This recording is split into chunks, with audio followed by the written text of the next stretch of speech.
আচ্ছা, ধন্যবাদ আপনাকে। জামালপুরে আমরা যে পরিসংখ্যান প্রতিদিন পাই সেটা অনুসারে বিগত বছরের এই সময়ের সাথে বর্তমান বছরের এই সময় যদি তুলনা করি, যে তেলের যে সরবরাহ এটা মোটামুটি মিল আছে। তো ম্যানেজমেন্ট পর্যায়ে আমাদের তদারকি চলছে। তদারকির মধ্যে অন্তর্ভুক্ত হলো প্রতিটি ফিলিং স্টেশনে একজন করে ট্যাগ অফিসার নিয়োগ ইতিমধ্যে করা হয়েছে। আইনশৃঙ্খলা বাহিনীর সদস্যরা থাকছেন, সেখানে যদি জটলা হয় সে বিষয়টিকে কীভাবে সুচারুরূপে সম্পন্ন করা যায় সেটি ফ্যাসিলিটেট করার জন্য।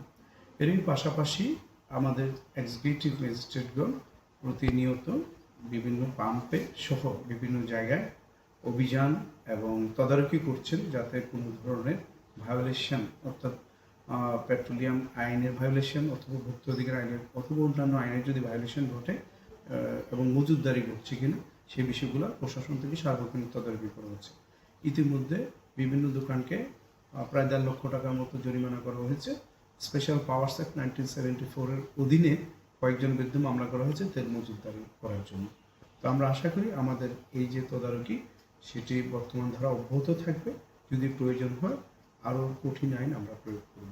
ধন্যবাদ সবাইকে। আসসালামু আলাইকুম।